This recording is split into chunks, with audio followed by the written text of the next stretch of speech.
Hello, welcome to Geektown listeners. This is Steve from the Frankenculture Podcast. The Frankenculture Podcast is a weekly video game podcast with news, reviews, and opinions on the industry today. Also in the feed is It Used to Be Better, a podcast where myself and my co-host, my wife April, watch a movie from our upbringing or one we just really like that the other hasn't seen, see if it holds up, or it used to be better. You can find us on all podcast platforms under Frankenculture Presents. And now, here's Kurt with Welcome to Geektown. Open the podcast bay door as hell.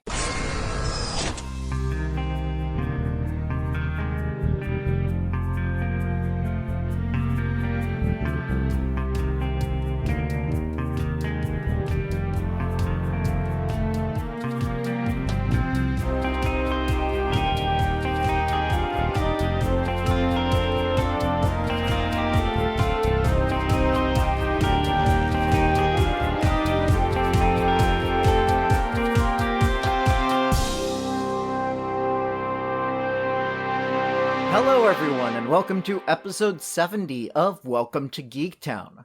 I'm your host, Kurt Onstead. I've been a proud geek all my life, being into role-playing games, board games, sci-fi, fantasy, and especially superheroes and comics. And I want to help others join those pursuits.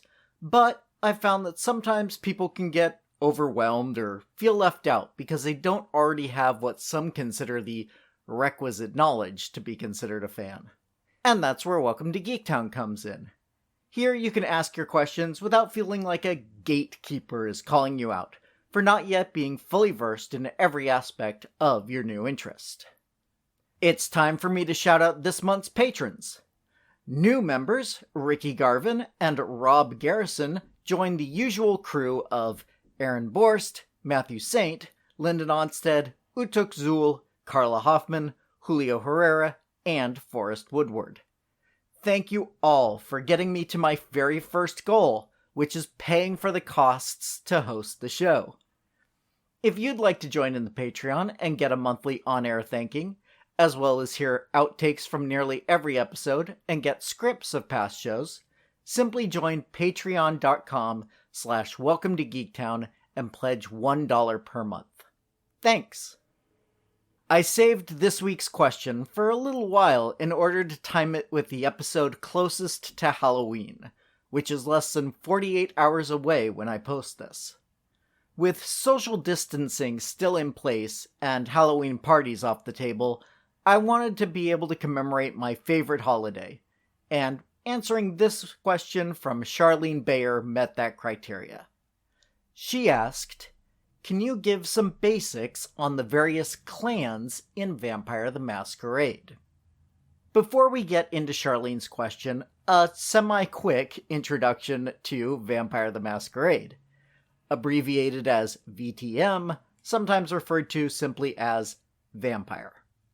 First published in 1991 by White Wolf Publishing, Vampire uses just one die type, a 10-sided or D10. To determine your successes and failures. You roll a number of dice determined by your character's proficiency in the relevant skills and abilities. This is your dice pool. Depending on the difficulty of the task you are attempting, the higher number you want on each of your dice. If, for instance, you are attempting a 4 difficulty, you count up the number of dice that rolled a 4 or higher. Subtract the number of 1s you rolled, and that gives you the number of successes you got. If you have more 1s than successes, you botched, and the storyteller, the White Wolf name for the GM, tells you how that extreme failure affects the game. The newest version of the game, 5e, has changed the way rolls are made so the difficulty is a static 6, but I'm much more familiar with the original rule set, so that's mostly what I'll be discussing in both the rules and the lore. It's an elegant system that allows for very quick contests, but also gives some very swingy results, as powerful characters are actually more likely to botch than beginner characters due to the large numbers of dice involved.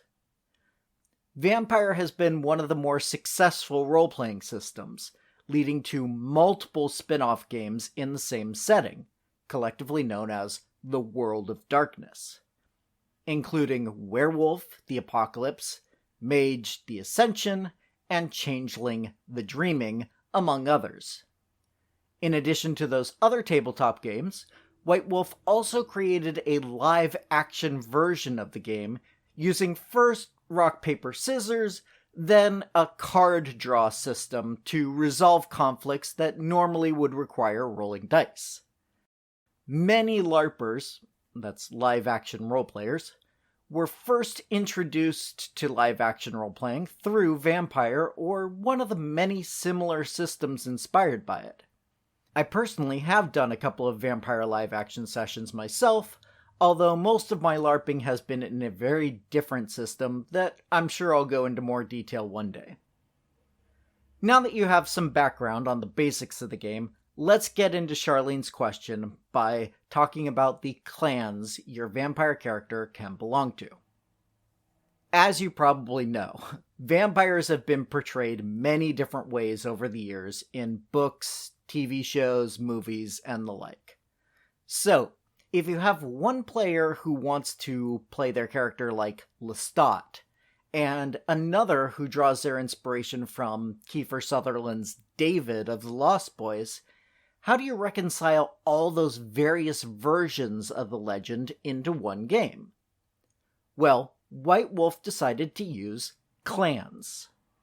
Each clan has its own traits, both physical and emotional, that differentiate it from their brethren. Some of those options are hard written into the game, while others are more like guidelines to help you mold your character's portrayal, but aren't hard and fast rules. There are actually 13 different clans named in Vampire the Masquerade, but in the core rulebooks throughout the various editions, only 7 of the clans are allowed by player characters. If you're looking for an introduction to the clans, that likely means you're a new player, and I would recommend sticking to those primary options. And so those are the ones I'll be highlighting in this episode. The other 6 clans are usually used as villains or other NPCs in vampire games, and some of them get really dark. So when you're ready for that, you can read about them on your own time, and, with approval from your storyteller, decide if you want to play as one of those. The first clan we'll talk about are the Ventru, who tend to lead the Camarilla, the political body that has the most power over vampire society. The Camarilla's main concern is keeping the Masquerade going, hence the full name of the game.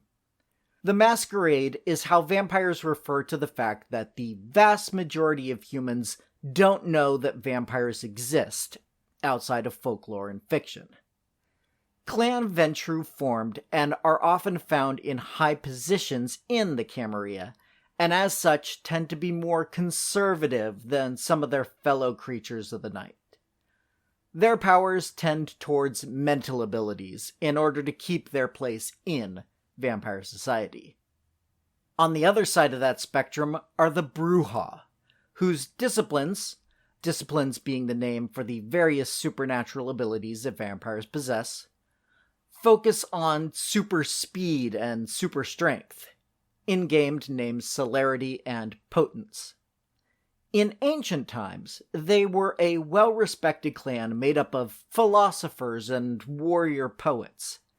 However, after the fall of Carthage, a city controlled by the Brujah, their attitudes shifted. Now, Brujah tend to be anti-authoritarian. Of all the clans that are officially part of the Camarilla, their tie is the most tenuous, and actually breaks in later editions. If all the movie vampires had to claim allegiance to one clan or another, I think the Lost Boys would probably join Brujah. Next are the Nosferatu, who are physically changed by their embrace, the Vampire the Masquerade term for turning a human into a vampire, and take on a bestial appearance. If you need a pop culture reference, look no further than the movie that bears the clan's name. Count Orlok, portrayed by Max Schreck in the 1929 film Nosferatu, has pointed ears, sharp front teeth, and a hunched-over posture that makes him more rat-like than human. Being unable to mix in with human society at all, Nosferatu in the game stick to the sewers and the shadows. However, their stealthy abilities and having their homes beneath the rest of the world has led to the Nosferatu being adept at acquiring information, which is their chief trade good when dealing with other clans. While Nosferatu are stuck in their shape, gangrels have the ability to change back and forth.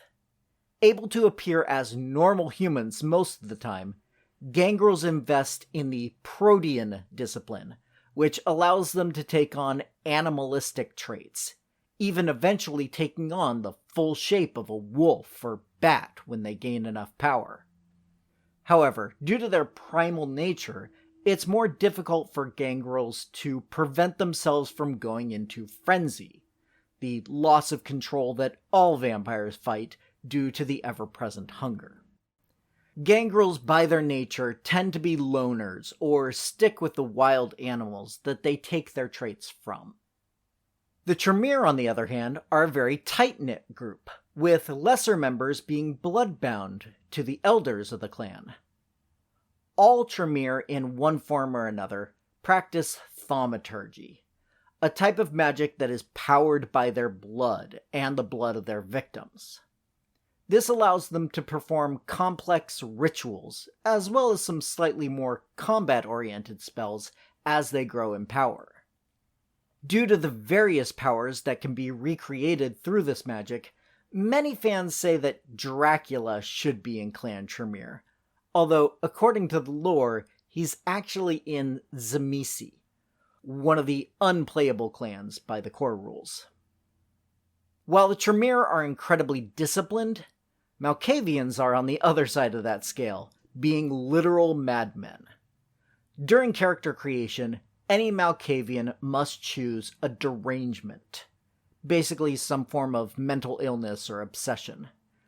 There are rules in the game for how that derangement affects you in certain situations, but it should be one of your defining characteristics, even when it's not actively affecting the current scene you're in. Walking the fine line between genius and insanity, the Tremere's disciplines are more on the spiritual/mental side, being able to see auras, communicate telepathically, or dominate another person's will. The last of the clans I'll talk about are the ones I most identified with when I was a regular vampire player. Toreadors are the artists of the vampire world.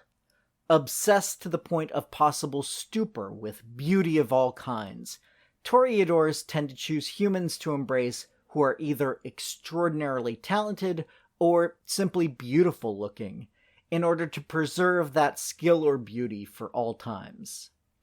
As such, Toreadors are the vampires that are most likely to show interest in the human world.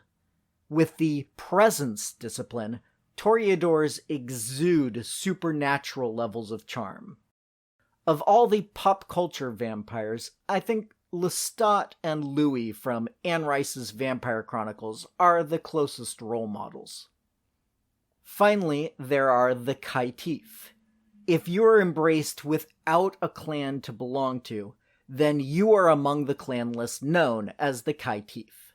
Not truly accepted by anyone, these clan lists stick to themselves. The advantage of these characters is that they can choose from the powers of any clan during character creation. But due to their weakened bloodline, it costs more experience points to raise up their powers. That should give you a basic idea of the options available to you as a fledgling vampire character.